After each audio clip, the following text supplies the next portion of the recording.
Hidup Renata tampak sempurna, seperti lukisan mahal yang dipajang rapi di galeri seni. Rumah mereka megah, bergaya modern dengan pemandangan kota dari atas bukit. Setiap perabot dipilih dari merek ternama, dan deretan mobil mewah menghiasi garasi. Renata dikenal dengan kecantikannya yang alami dan sikap ramah yang tak pernah pudar.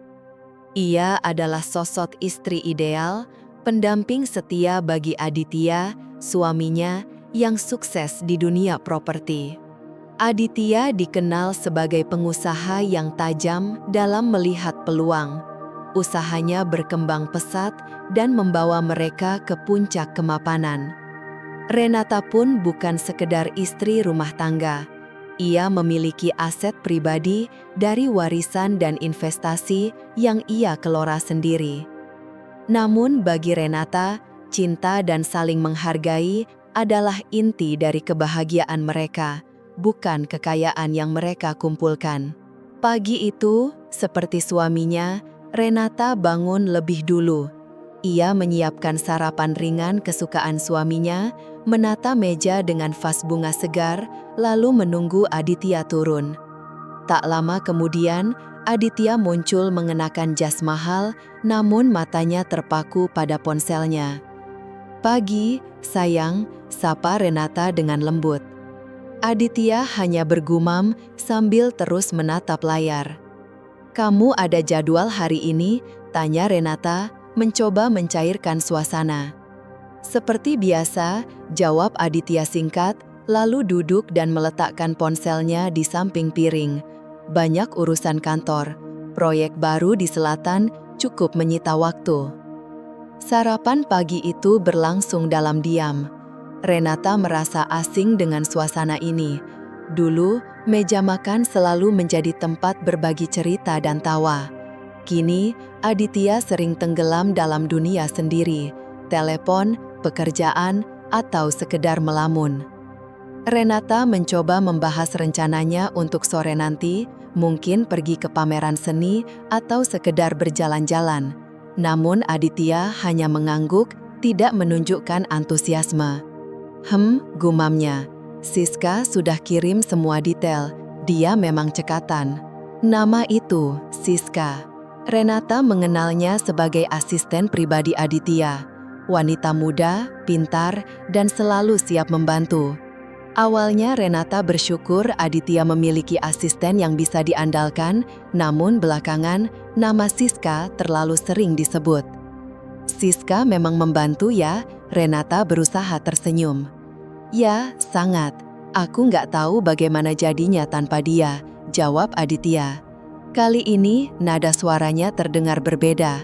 Ada kekaguman yang lebih dari sekedar profesional. Renata mencoba mengusir pikirannya yang mulai melayang negatif. Mereka sudah lama bersama. Hidup ini mereka bangun berdua. Tidak mungkin ada orang ketiga. Setelah sarapan yang sunyi itu, Aditya beranjak. "Aku berangkat, Renata, ada rapat pagi." Ia mencium kening istrinya, singkat dan terasa seperti rutinitas semata. Renata hanya bisa berkata, "Hati-hati sayang," meski hatinya terasa perih. Begitu Aditya pergi, rumah yang besar itu terasa kosong. Renata melangkah ke ruang tamu, menyentuh perabotan, memandang kota dari jendela. Semuanya indah, tapi terasa hampa. Kehangatan yang dulu ada perlahan hilang, diganti kesunyian yang menyesakkan. Ia mulai merenung. Perubahan Aditya tak terjadi tiba-tiba. Semua bermula dari kesibukan kerja, lalu waktu yang makin sedikit untuk bersama, obrolan yang makin dangkal, dan sentuhan yang nyaris tak ada. Renata sempat berpikir ini wajar dalam pernikahan yang sudah lama. Tapi kini, semua semakin terasa menjauh. Aditya makin sering pulang larut, alasan pekerjaan. Tapi ada yang berbeda. Matanya menyimpan sesuatu. Ponselnya selalu dikunci, diletakkan terbalik di rumah.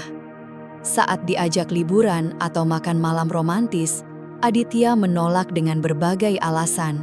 Upaya Renata selalu terbentur tembok dingin yang dibangun suaminya. Kecurigaan mulai tumbuh. Apakah ini hanya karena tekanan kerja? Atau ada yang disembunyikan? Atau seseorang? Pikiran tentang Siska kembali muncul. Seberapa dekat mereka? Apakah kedekatan profesional itu sudah berubah jadi sesuatu yang lain? Renata tak punya bukti, tapi hatinya tidak tenang. Malam itu, Aditya pulang pukul 10. Renata menyambut di ruang tamu. "Sudah makan malam, sayang?" "Sudah, tadi dengan klien," jawabnya. Lalu menyerahkan jas kepada asisten rumah tangga. Renata sedikit kecewa. Ia telah menyiapkan makanan favorit Aditya. "Mau teh hangat?" "Tidak, aku mau tidur saja, capek." Di kamar, Aditya langsung ke kamar mandi, lalu ke ranjang, membelakangi Renata. Tak butuh lama, napasnya teratur. Ia tidur, dan Renata hanya bisa menatap langit-langit dalam gelap. Sunyi ini lebih menyakitkan dari apapun. Ia merasa seperti kehilangan suaminya, padahal Aditya masih ada di sampingnya. Keesokan harinya, Aditya kembali sibuk. Ponsel dan laptop tak pernah lepas. Percakapan hanya soal kebutuhan rumah atau jadwal harian. Keintiman menghilang. Rasanya seperti hidup dengan orang asing. Puncaknya terjadi saat Renata tak sengaja melihat Aditya bersama Siska di pusat perbelanjaan. Aditya keluar dari toko perhiasan, lalu memberikan sebuah kotak kecil pada Siska yang tampak tersenyum manis. Gestur mereka terlalu akrab. Hati Renata tercekat. Apakah itu hadiah? Di rumah, Renata bertanya dengan tenang. "Tadi aku lihat kamu di mall, beli sesuatu?" Aditya sedikit terkejut, lalu menjawab, "Iya, ketemu klien, sekalian beli untuk keperluan kantor." Alasan yang terdengar dibuat-buat. Renata hanya mengangguk, menyimpan semuanya dalam hati. Sejak kejadian itu, keyakinan Renata mulai goyah. Semua sikap Aditya, cara dia menyebut nama Siska, tawa yang hanya diberikan pada wanita itu, menambah luka. Apalagi saat Renata mendengar langsung Aditya tertawa bersama Siska di ruang kerja. Tawa yang dulu miliknya. Dari tangga, ia mendengar pujian Aditya. "Kamu memang yang terbaik, Siska. Aku nggak salah memilihmu." Jawaban Siska pun lembut. "Saya senang bisa membantu, Pak." Mungkin tak ada kata cinta yang terucap, tapi nada dan keakraban mereka jelas terasa berbeda. Renata akhirnya harus menghadapi kenyataan. Ini bukan sekedar hubungan kerja, ada kedekatan emosional yang lebih dalam. Bukan hanya perasaan dikhianati, Renata juga mulai memikirkan hal lain. Apakah ini berkaitan dengan harta? Aset mereka cukup besar, sebagian milik Renata dari warisan keluarganya. Apakah Aditya sedang merencanakan sesuatu yang lebih dari sekedar perselingkuhan? Ia tahu, ia butuh bukti. Ia tak bisa hanya mengandalkan perasaan. Tapi Aditya sangat berhati-hati. Ponsel dikunci, dokumen disimpan rapat. Jika ia menunjukkan kecurigaan, Aditya pasti akan semakin tertutup. Renata lalu memikirkan satu hal gila, sebuah rencana nekat.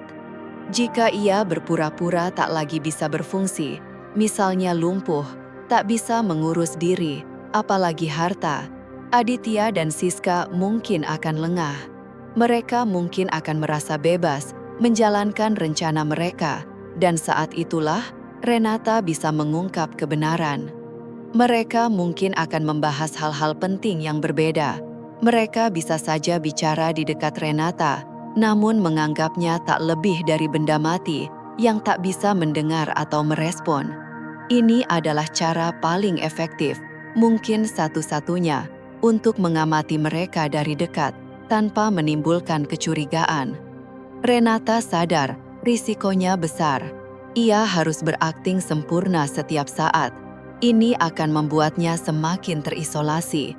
Tapi hanya ini satu-satunya cara yang terpikir olehnya untuk mencari kebenaran dan melindungi diri dari kemungkinan terburuk.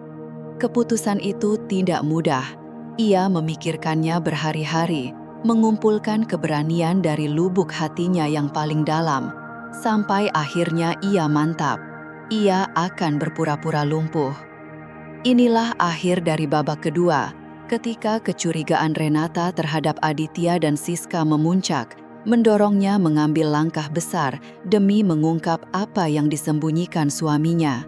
Ia siap berpura-pura lumpuh total, seolah-olah benar-benar tidak berdaya dan butuh bantuan penuh untuk menjalani hidup. Dengan kondisi seperti itu, Renata yakin Aditya dan Siska tak akan menganggapnya ancaman. Kelumpuhan juga akan menjadi alasan kuat bagi Aditya untuk mengontrol semua hal, termasuk aset-aset Renata, dengan dalih sebagai suami yang merawat istri sakit. Renata yang lumpuh akan tampak tak berdaya, tak mampu mengurus bisnis, apalagi mencari bukti. Bagi Aditya dan Siska, ia hanyalah beban yang hartanya bisa diambil sewaktu-waktu. Renata mulai menyusun rencana secara rinci. Ia harus membuat kecelakaan itu terlihat alami, dan jatuh dari tangga tampaknya paling masuk akal. Tangga marmer di rumah cukup curam dan licin, sangat mungkin menimbulkan cedera serius. Waktu kejadian harus tepat saat ada orang di rumah, tapi tidak terlalu ramai. Beberapa ART cukup. Aditya belum pulang dari kantor. Ia harus jadi orang pertama yang melihat Renata setelah kejadian. Reaksinya akan sangat penting. Renata mempersiapkan diri secara mental dan fisik. Ia harus tahan sakit, menahan posisi tubuh agar tidak bergerak spontan, dan mengatur ekspresi agar terlihat meyakinkan. Ia membaca banyak artikel tentang kelumpuhan, mempelajari kondisi, mencoba menirukan tubuh yang kehilangan kontrol sepenuhnya. Selain akting, ia juga memikirkan cara mengumpulkan bukti selama berpura-pura lumpuh. Ponsel harus selalu dekat, tapi harus tersembunyi. Mungkin dengan aplikasi perekam suara tersembunyi, atau sesekali memanfaatkan kelengahan mereka untuk mengakses dokumen atau ponsel Aditya. Tidak mudah, tapi bukan tidak mungkin. Risikonya besar. Bagaimana jika rencananya gagal? Bagaimana jika Aditya justru meninggalkannya dan membawa seluruh hartanya? Ketakutan itu nyata, tapi membiarkan diri dihancurkan oleh pengkhianatan lebih menyakitkan. Setidaknya dengan rencana ini, Renata merasa memegang kendali atas nasibnya. Meski berat, ia tetap melanjutkan. Ia menunggu waktu yang tepat, tetap berperilaku biasa di depan Aditya dan Siska. Padahal dalam hatinya, ia sudah menyusun sandiwara besar yang bisa mengguncang hidup mereka. Kesempatan itu datang di suatu sore. Aditya bilang akan lembur dan tak pulang makan malam. Siska pun tidak ada, hanya beberapa ART yang sedang bekerja di area lain rumah. Renata memastikan rumah cukup sepi. Ia menuju tangga utama dengan jantung berdegup kencang. Ini saatnya. Ia berdiri di puncak tangga, menarik napas dalam, lalu melepaskan pegangan. Ia biarkan tubuhnya tergelincir, jatuh perlahan tapi meyakinkan. Kakinya tertekuk tak wajar, tubuh berguling beberapa anak tangga, lalu berhenti dengan posisi aneh. Tangannya terpelintir, kakinya lemas. Ia memejamkan mata, mengendurkan otot, berpura-pura pingsan. Terdengar teriakan panik dari ART. Mereka bergegas mendekat, mencoba membangunkannya. Renata tetap diam, hanya menggeliat sedikit seperti orang kesakitan. Ia mengatur napas, menahan insting alami untuk bergerak. Salah satu ART menelpon Aditya. Tak lama, suara mobil terdengar masuk halaman. Langkah tergesa menaiki tangga. Suara panik Aditya memanggil, "Renata, kamu dengar aku?" Renata tetap diam, napas terengah, tubuh lemas. Aditya mengguncangnya perlahan, memanggil namanya. Akhirnya Renata membuka mata sedikit, menatap kosong, hanya bisa bergumam pelan. "Panggil ambulans, cepat," perintah Aditya. Wajahnya tampak cemas. Renata tidak tahu, itu tulus atau hanya akting. Renata dibawa ke rumah sakit terbaik, sandiwara dimulai. Dokter dan perawat memeriksa dengan teliti. Ia berpura-pura lumpuh total tanpa gerakan dari leher ke bawah. Semua gerakan ditahan, suara digumamkan lemah. Hasil MRI dan CT scan menunjukkan tidak ada kerusakan fisik. Tapi dokter menyebut ada kemungkinan trauma saraf akibat benturan. Ini cukup untuk menjelaskan kelumpuhan palsunya secara medis. Selama dirawat, Renata terus berakting. Ia menahan sakit, pegal, bahkan reaksi spontan. Semua demi satu tujuan, mengungkap kebenaran. Aditya rutin menjenguk, tapi terasa seperti kewajiban. Ia sering melirik ponsel, berbicara singkat, memberi instruksi kepada perawat. Siska pun datang menjenguk, membawa buah dan bunga. Senyumnya manis, ucapannya lembut, tapi semua terasa palsu di telinga Renata. Siska tampak nyaman di kamar itu. Berdiri di samping Aditya, kadang berbisik membahas bisnis. Interaksi mereka makin meyakinkan Renata bahwa Siska lebih dari sekadar asisten.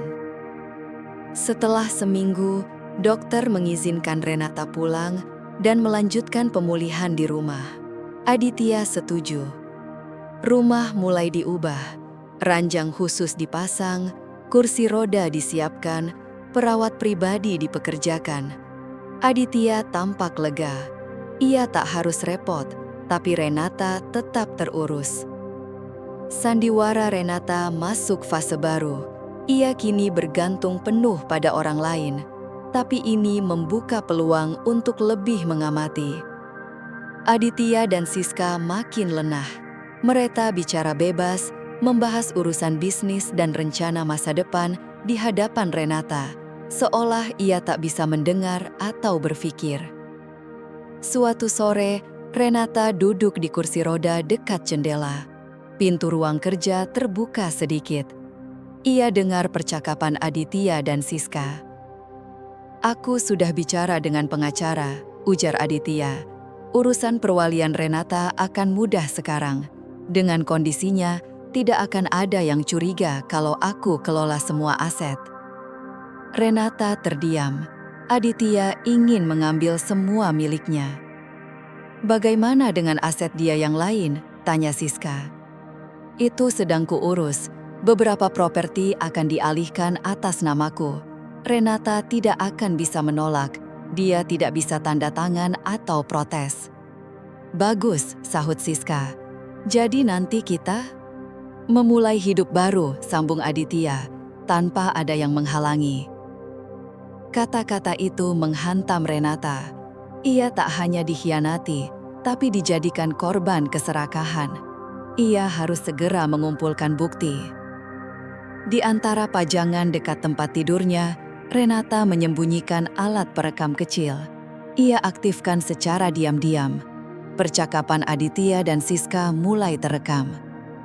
Selain itu, Renata memperhatikan setiap detail, ekspresi, dokumen, bisikan rahasia. Semua ia catat dalam pikirannya. Suatu pagi, perawat membantunya duduk di kursi roda di teras kamar. Aditya dan Siska duduk tak jauh, berbicara pelan. Renata pura-pura tertidur, tapi telinganya siaga.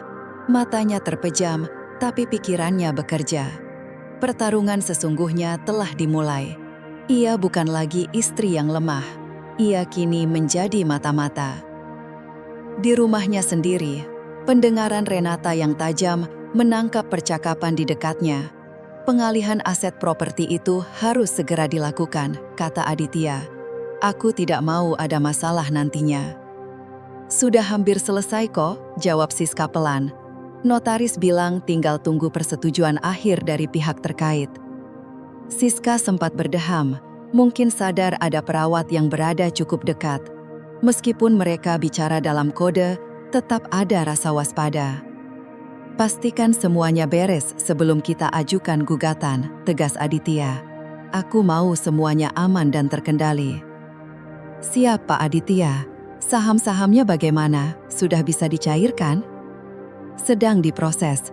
Butuh sedikit waktu, tapi aku yakin bisa. Tidak akan ada yang menghalangi." Renata mendengarkan semua itu dengan hati yang perih dan penuh kemarahan. Mereka membicarakan hartanya seolah sudah menjadi milik mereka. Mereka sedang menyusun strategi hukum, memanfaatkan kondisinya yang lemah untuk merebut asetnya. Setiap kata yang keluar dari mulut mereka semakin memperkuat tekad Renata. Ketika perawat meninggalkannya sendirian di kamar, Renata sadar ini kesempatan. Mereka mengira dia benar-benar tak bisa bergerak. Dengan susah payah dan sangat hati-hati, Renata menggerakkan tangannya yang selama ini ia pura-purakan lumpuh. Tangannya terasa berat dan kaku, tapi ia memaksakan diri menuju tas kerja Aditya yang diletakkan di kursi. Jari-jarinya yang gemetar berhasil meraih tas itu. Ia merogoh ke dalam mencari ponsel Aditya.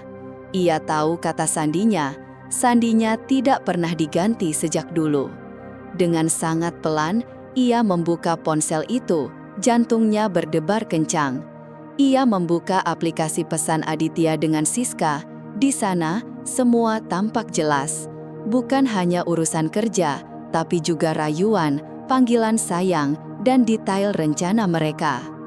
Ada tangkapan layar percakapan dengan pengacara, membahas pengalihan aset dan gugatan cerai. Ada pula foto-foto mesra mereka di tempat yang sebelumnya Aditya klaim sebagai lokasi rapat kerja. Bahkan ada pesan yang merendahkan dirinya, menyebutnya beban, dan menunjukkan ketidaksabaran mereka menunggu semuanya selesai. Renata menahan tangis, sakit rasanya membaca semua itu, tapi ia tahu ini adalah bukti penting. Dengan ponselnya sendiri yang selama ini ia sembunyikan dengan aman, ia memotret percakapan dan dokumen penting dari ponsel Aditya. Setelah semuanya tersimpan, ia mengembalikan ponsel ke tas, memastikan letaknya persis seperti semula. Ia lalu kembali ke tempat tidur, pura-pura kelelahan, dan membiarkan tubuhnya tampak lemas. Saat perawat masuk lagi, tidak ada yang curiga. Beberapa jam kemudian, Aditya datang. Ia berbicara sebentar dengan perawat, lalu duduk di sofa bersama Siska. Renata yang berpura-pura tidur kembali mendengar mereka bicara. Semua bukti transfer dan pengalihan sudah hampir lengkap, kata Siska. Begitu semuanya aman, kita bisa segera bergerak, balas Aditya. Perceraian seharusnya berjalan cepat, apalagi kondisinya seperti itu, tambah Siska, suaranya terdengar senang. Setelah itu, pernikahan kita. Renata mendengar semua itu dengan hati campur aduk, marah, sakit hati, dan tekad yang semakin kuat. Bukti-bukti yang ia kumpulkan adalah senjatanya. Mereka pikir ia tidak tahu apa-apa, mereka salah. Semua file kini ia simpan di tempat yang tidak bisa dijangkau oleh Aditya atau Siska. Ia sudah punya amunisi untuk melawan. Setiap hari, Renata harus menahan diri. Ia harus terus berakting, diam, pura-pura lemah, menahan sakit fisik dan batin. Tapi setiap kali nyaris menyerah, ia mengingat wajah Aditya dan Siska yang penuh kebohongan. Itu memberinya kekuatan. Sandiwara ini akan segera berakhir. Dan saat itu datang, semuanya akan terungkap. Ini penutup dari bab kelima, ketika Renata berhasil mengumpulkan bukti kuat tentang pengkhianatan Aditya dan Siska, memanfaatkan kelengahan mereka. Hari-hari berlalu, dan Aditya serta Siska semakin terang-terangan merencanakan masa depan mereka. Mereka bahkan membicarakan pesta pernikahan, dekorasi, daftar tamu, dan lokasi, semuanya di hadapan Renata, seolah ia tak ada. "Aku ingin pestanya di taman belakang rumah ini," ucap Siska suatu sore saat melihat katalog dekorasi bersama Aditya. "Rumah ini atas nama Renata," jawab Aditya sedikit ragu. "Tapi nanti bisa kita alihkan hak miliknya. Pengacara bilang bisa diatur." "Agak aneh ya, menikah di rumah mantan istri yang lumpuh," gumam Siska. Aditya tertawa hambar. "Siapa peduli? Semua orang juga tahu kondisinya. Rumah ini akan jadi milik kita. Ini simbol kesuksesan kita. Renata hanya diam. Mereka tidak hanya ingin merayakan pernikahan di atas penderitaannya, tapi juga di rumahnya sendiri. Sakit hati itu ia simpan. Ia harus tetap tenang, menjaga perannya. Siska kadang memperlihatkan wajah aslinya. Saat perawat pergi sebentar, Siska akan mendekatinya. "Enak ya, Bu Renata, tiduran terus," katanya sinis. "Nanti rumah ini punya penghuni baru, semoga nggak kesepian ya." Renata tetap menatap kosong, tidak bereaksi. Tapi di dalam hati, ia mencatat setiap ucapan itu. Siska bukan sekedar selingkuhan, ia licik dan kejam. Aditya pun kini semakin acuh. Ia jarang berbicara langsung kepada Renata. Semua kebutuhan disampaikan lewat perawat atau Siska. Renata merasa seperti benda mati. Tapi justru dari rasa terhina itu, kekuatannya tumbuh. Ia menemukan salinan dokumen-dokumen penting yang disembunyikan di ruang kerja Aditya. Surat permohonan pengalihan properti, draft gugatan cerai yang menggambarkan dirinya sebagai istri tidak berguna, dan laporan keuangan yang dimanipulasi. Ia memotretnya diam-diam dan menyimpannya di tempat aman. Ponsel Aditya pun juga menjadi sumber bukti. Ia merekam percakapan telepon antara Aditya dengan Siska dan pengacara mereka. Segala strategi untuk memenangkan gugatan cerai dan menguasai aset terungkap di sana. Bukti demi bukti terkumpul. Semakin sakit hatinya, semakin kuat keinginannya untuk mengungkap kebenaran. Ini bukan lagi soal cinta. Ini tentang pembalasan terhadap pengkhianatan dan perebutan hidupnya. Renata mulai memikirkan cara menyampaikan semuanya. Ia tidak mau hanya menyimpan bukti. Ia ingin semua orang tahu siapa Aditya dan Siska sebenarnya. Ia ingin reputasi mereka hancur, seperti mereka mencoba menghancurkannya. Ia membayangkan momen itu, hari pernikahan mereka. Di hadapan semua orang, ia berdiri, membuka kedok keduanya. Ia membayangkan wajah-wajah terkejut para tamu, ekspresi ngeri di wajah Aditya dan Siska. Momen itulah yang membuatnya terus bertahan. Itulah akhir dari bab ke-6. Aditya dan Siska semakin lengah, sementara Renata bersiap mengungkap kebenaran di hari besar mereka. Tahap selanjutnya pun dimulai. Aditya mengajukan gugatan cerai melalui pengacaranya dengan alasan yang menyudutkan Renata. Ia menyebut Renata sebagai istri yang sakit-sakitan, tak mampu mengelola rumah tangga maupun aset. Tujuannya agar pengadilan menyerahkan seluruh pengelolaan harta padanya. Renata, melalui pengacaranya yang ia hubungi diam-diam, tidak memberikan perlawanan. Ia hanya memberi sedikit gambaran bahwa ada hal mencurigakan soal Aditya tanpa mengungkap bahwa ia sebenarnya tidak lumpuh. Sikap diam ini membuat Aditya dan Siska semakin yakin bahwa rencana mereka berjalan mulus. Perceraian pun berjalan cepat, tidak ada sengketa yang tampak di permukaan. Renata resmi bercerai dari Aditya. Tapi baginya, ini bukan akhir. Ini hanya formalitas. Ia sudah lama tidak menganggap Aditya sebagai suaminya. Begitu perceraian sah, Aditya dan Siska langsung mempersiapkan pernikahan mereka. Undangan datang ke rumah yang masih atas nama Renata. Perawat membacakan isi undangan karena Renata berpura-pura tidak mampu memegangnya. Undangan itu bukan sekadar surat, itu adalah tiket menuju hari pengungkapan. Renata menyiapkan semuanya. File rekaman, foto, dan dokumen penting disimpan di perangkat khusus. Ia juga mencetak salinan fisik untuk ditunjukkan nanti. Sambil menunggu hari itu, ia mulai melatih diri, berbicara, bergerak, hingga mengontrol ekspresi wajah. Ia ingin terlihat tenang dan kuat saat mengungkap semua. Perawat dan asisten rumah tangga hanya mengira ia tengah menjalani rehabilitasi. Mereka tidak tahu bahwa Renata sedang mempersiapkan revolusi. Semakin dekat hari pernikahan, Aditya dan Siska semakin semangat.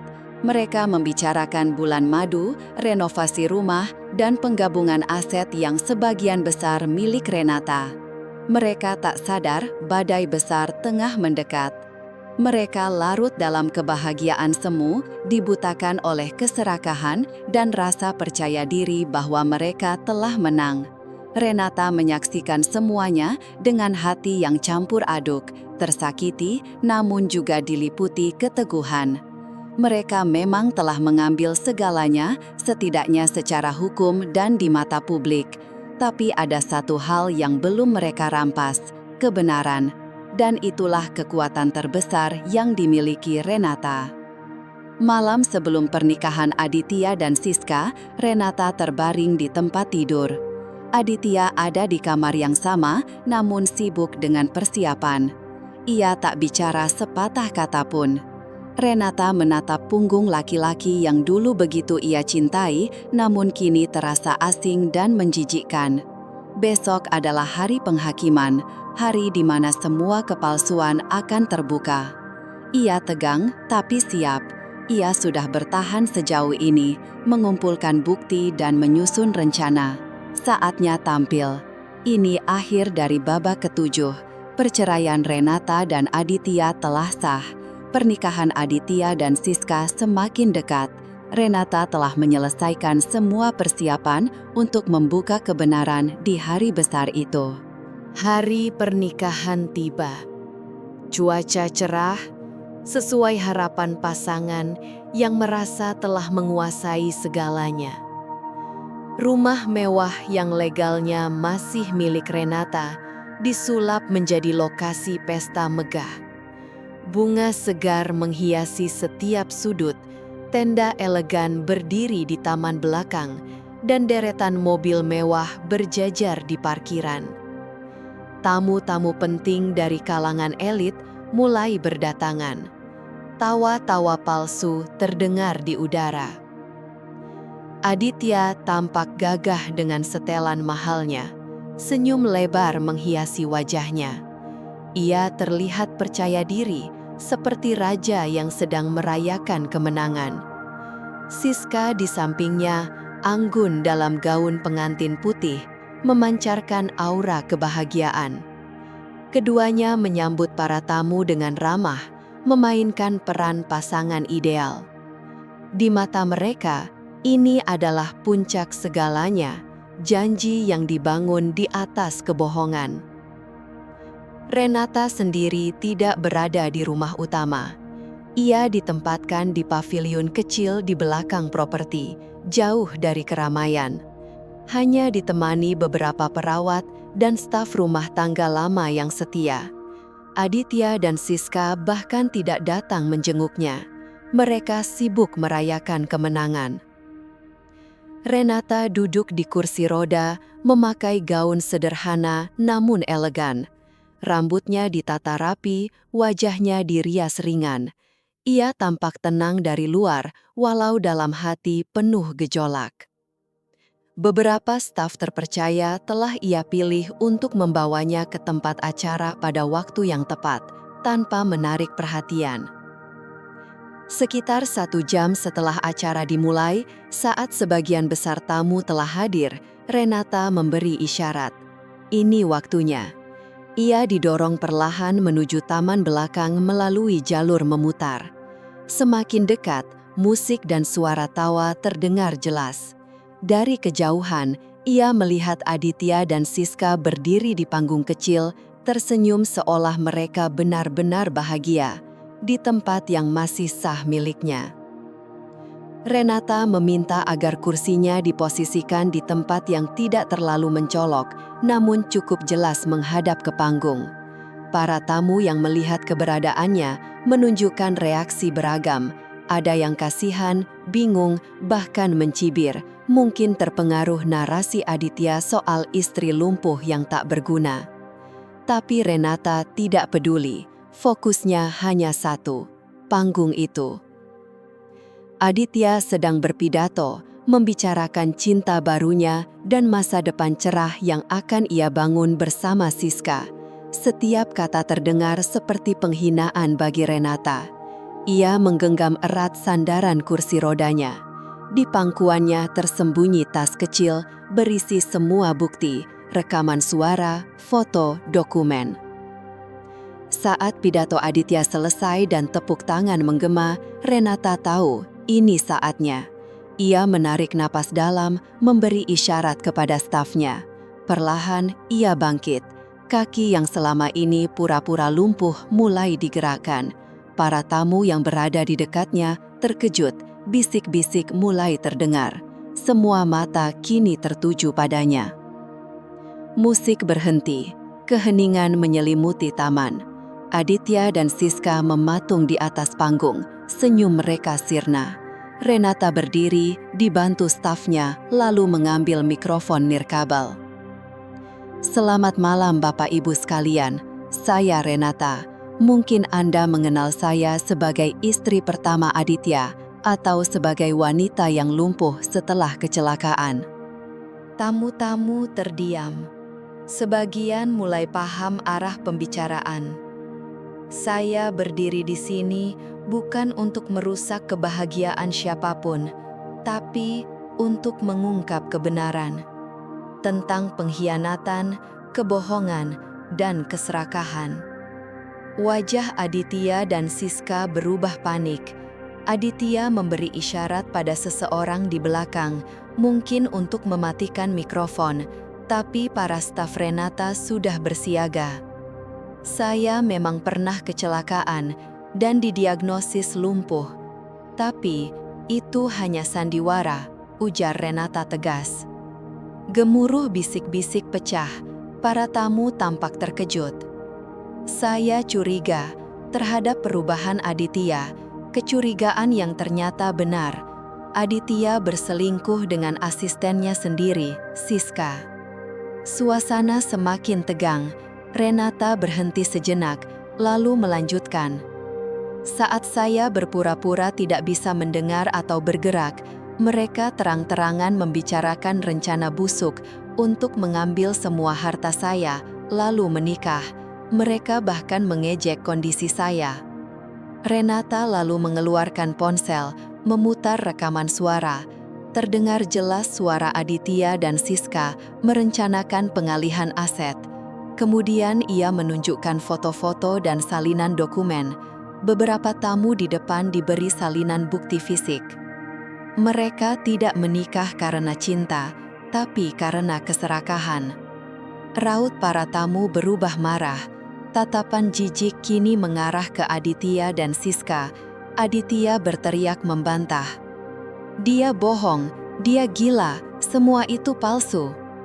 Renata menanggapi dingin. Palsu, rekaman ini palsu, dokumen dari tas kerjamu itu palsu, foto-foto mesra kalian juga palsu. Beberapa tamu berdiri dan meninggalkan tempat duduk, beberapa mulai mencerca Aditya dan Siska. Acara yang semula megah berubah menjadi kekacauan. Pesta ini adalah pesta kebohongan, tapi kebenaran akhirnya menang. Aditya dan Siska dikepung tatapan marah. Reputasi mereka runtuh dalam sekejap. Renata berhasil menjatuhkan mereka dari panggung kemunafikan. Tak lama kemudian, polisi datang. Berdasarkan laporan para tamu dan juga pengacara Renata yang sudah bersiap, Aditya dan Siska ditangkap di tempat. Mereka digiring keluar di depan semua orang, menjadi akhir ironis bagi hari yang seharusnya jadi puncak kebahagiaan mereka. Penyelidikan berlangsung cepat. Bukti-bukti dari Renata sangat kuat. Aditya dan Siska didakwa atas penipuan dan penggelapan aset. Sidang mereka menjadi sorotan media. Nama baik mereka hancur. Akhirnya, mereka dinyatakan bersalah dan dijatuhi hukuman penjara. Aset Renata dikembalikan. Harta Aditya disita untuk membayar denda dan ganti rugi. Sementara itu, Renata memulai hidup baru. Ia menjalani terapi hingga pulih total. Meski luka batin butuh waktu, dukungan keluarga dan teman membantunya bangkit. Renata menjelaskan alasan dibalik sandiwara kelumpuhannya. Meski sulit diterima di awal, semua orang akhirnya mengerti dan menghargainya. Renata menjadi sosok yang disegani. Ia tak lagi mencari validasi dari pernikahan atau status sosial. Ia mengelola hartanya dengan bijak dan aktif dalam kegiatan sosial. Beberapa waktu kemudian, Renata bertemu Arya, pria sederhana yang jujur dan tulus. Hubungan mereka tumbuh perlahan tanpa kepura-puraan. Bersama Arya, Renata menemukan kebahagiaan sejati yang selama ini tak pernah ia rasakan. Aditya dan Siska, mereka menjalani hari-hari di balik jeruji, merasakan akibat dari keserakahan dan kebohongan mereka. Tirai kebenaran telah terbuka, dan keadilan akhirnya ditegakkan.